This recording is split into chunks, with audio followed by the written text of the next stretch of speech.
Good day to you traders. John Caruso coming to you here from RJO Futures with another RJO Futures special report. We're here to kind of tie up some loose ends from 2012, also give you guys some of our outlooks for 2013. Alongside of me is Jeff Friedman. He's here to discuss the stock equities, the S&P 500, Dow Jones, and NASDAQ. And to the left of me is Kevin Craney. He's here to give his insight on the interest rates and treasury bond markets. And of course, I'm here to discuss the currency markets. So I think we're going to kick it off with Jeff. He's going to discuss the equities here. Okay. First of all, a little quick review, maybe one or two sentences about last year. 2012, we were up over 10% in all the stock index futures. And in the last 4 years, we've been up every single year for 4 years. So to identify anything from last year, we're in an uptrend. Have said that, looking at the equities and looking at the equity futures, I have to say that there's probably 7 or 8 reasons why the market should probably go higher, and we'll be talking about the first quarter and the first year. My attitude is, obviously, interest rates are artificially low and will continue low, according to the Federal Reserve of the United States. It looks like we're a little calmer in Europe, and it looks like possibly China is going to start to wrap up. Valuations are low. Yields, usually when yields in stocks go up, or the price goes up as well when the bond price goes lower and yields go up in the bond market and passive income. So have looked at that. And one other thing, corporate profits are probably at an all-time level. So that means that earnings are very good and a good return. So have said all that. Those are like 6 or 7 things where the bull market should continue. Have said that. I don't know if 7 or 11 to 15% is going to be the target. I know that a lot of money managers are very bullish. I'm not so smart as to buck the trend. I'm going to go with the momentum. Some of my numbers, real quick, in the S&P future contract, and you can see how explosive the market can be by how it's been acting recently. Looking at where I think we're going to go, I think our first test would be somewhere around 1490 to 1510. That's around an 8%, 7% appreciation for the year. I think that will be our target for the first quarter. I think we'll overshoot that for the year. I think we're going to go to about 1680, and then we will pull back. And I am looking for about 7% for the first quarter. And believe it or not, I think it's going to be a choppy session for the next 3 quarters, and you'll need finer detail on how to trade it versus position trading it. But I think when it's all said and done, somewhere around 1580 is where we're going to close. What would change my mind on a technical point of view of the charts, okay, is if something happens for the spending cuts that we're going to be having Congress discuss later on, if the Federal Reserve changed policies abruptly, if the unemployment rate dropped dramatically, and of course, if on a technical point of view, the S&P future contract leading month, if we closed under 1350 around that area, which is 100 points lower, and that 100 points would represent an 8% correction, if we closed underneath that, I would have to change my mind. But right now, I am going with the momentum, and we are bullish. I would agree with you. I mean, we are definitely in a long-term uptrend in the stock market. However, there's still a lot of unanswered questions surrounding Congress. What's going to happen with the debt ceiling? The debt ceiling is going to be under review again in late February. Also, sequestration, spending cuts. They're expecting spending cuts across the board. And I know there was just a statement made by Harry Reid who said any further spending cuts made by Congress should be met with new revenues, so more taxes. We just kind of cleared up that issue in Congress not too long ago where they did raise taxes on households earning over $450,000 per year. However, now they're talking about more tax hikes coming down the road if or any spending cuts should be met with more tax hikes. So, I think there's a lot of unanswered questions. Obviously, we are in a long-term uptrend in the stock market, but I could certainly see this becoming a problem and possibly bucking the trend down the road. Yeah, Well, I think kind of agree. I think certainly we're on two different sides of the fence. I think the S&P 500 certainly can move higher for the entire year. I'm playing it very cautious here in the first half of 2013 when it comes to equities, really, and I say that really based on the political situation. When we look at what's going on from a political standpoint, there are spending cuts. There are really, for a lack of better words, there's austerity that's going to have to be felt here in the United States. We cannot continue to go on the path that we are going. Not at all. Without some real hard answers and some real hard spending cuts coming out to entitlement programs, to programs that are wasteful programs. And we all know that the environment in Washington, D.C. is not conducive to really getting anything done quickly. It's done at the last second, Right. the last hour, in the wee hours of the morning, and I think those things keep markets nervous and jittery, as we've seen in the past and probably will continue to see going forward. I agree. And I don't think there's going to be any doubt they will raise the debt ceiling. It's going to happen.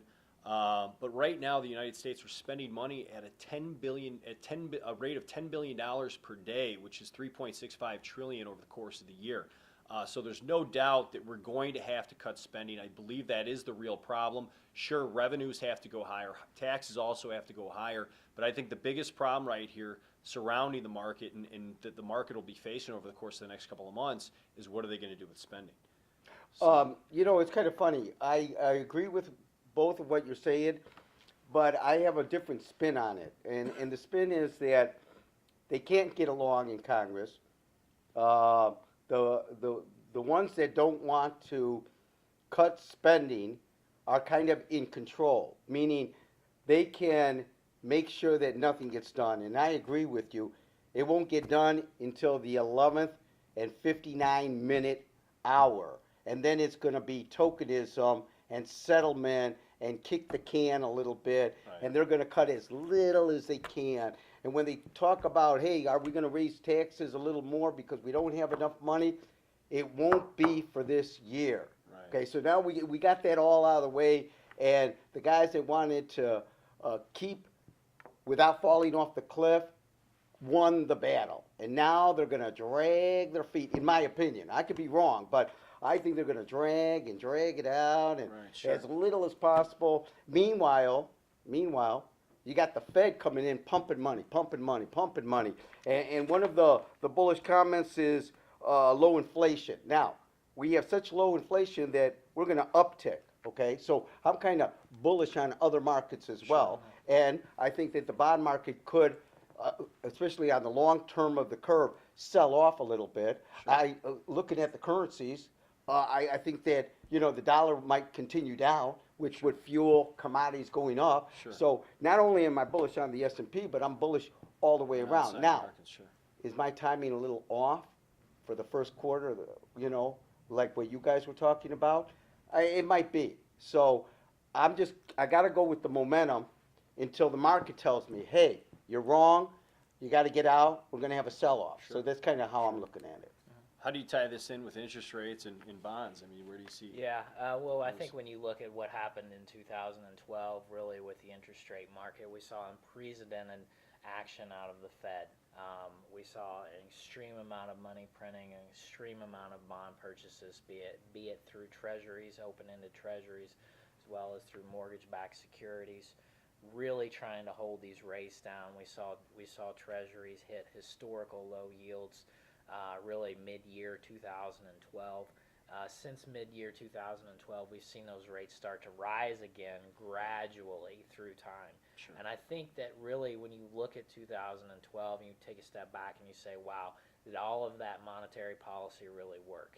Are we getting the best bang for our dollar out of this monetary policy? It's very hard to quantify that. I agree. I'm with you. I smile because I agree 100%. I think a lot of it had to do with investor confidence and trying to steer some money back into the stock market. Now, I think in 2013, you're going to see the Feds focus more on the housing market and bringing that back to life. Because I think that's the only way we get the unemployment rate back below 7%. I agree with is that. by coddling the housing market. And I would agree with that, and you are starting to really see the housing market be one of the bright pictures in the macroeconomic data that comes out.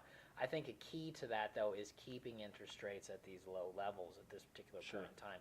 Credit really is not flowing as freely as one might think out there right now. It's still very tough to go out and finance a new home or finance an existing home. You have to have a very high credit score.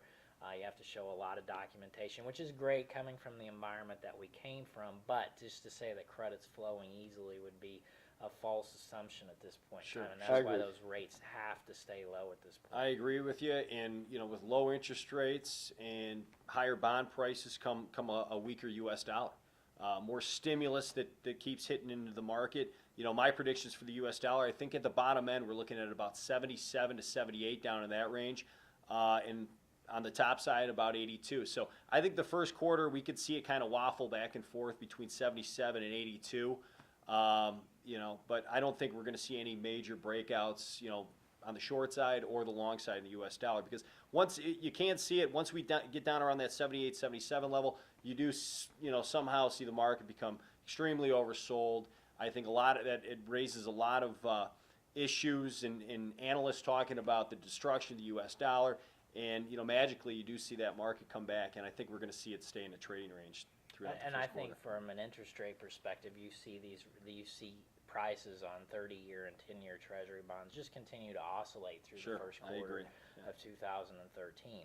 Really, and that ties into what I'm saying about the S&P being really a lackluster growth in this first quarter, really due to the fact that there's going to be so much political uncertainty out of Washington. I think we're still going to feel some of these effects that we saw in the fourth quarter of 2012 bleed through to the first quarter of 2013, where people still have a lot of uncertainty. Corporate CEOs still cannot make a lot of major decisions yet, albeit we do have some guidance on where taxes are going to go. We don't really know what it's going to be like from a spending standpoint out of Washington, D.C., and that really alters some of the decisions that these executives can make in terms of capital spending and budgeting for the remainder of 2013.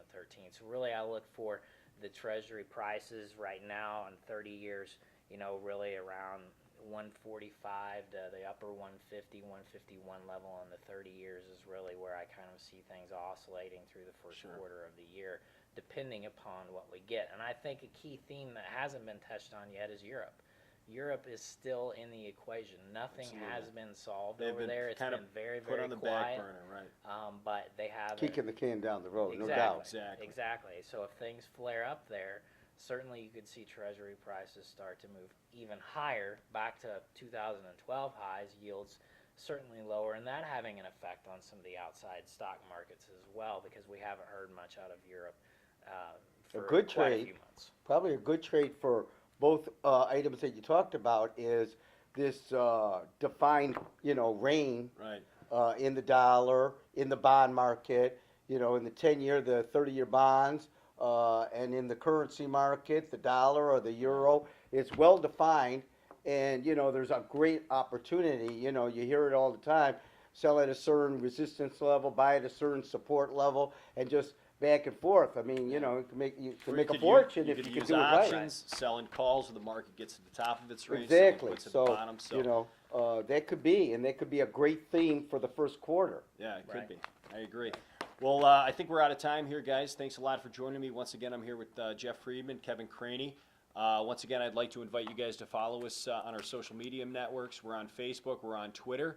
And remember, good luck trading. And remember, trading futures and options carries risk. It may not be suitable for all investors.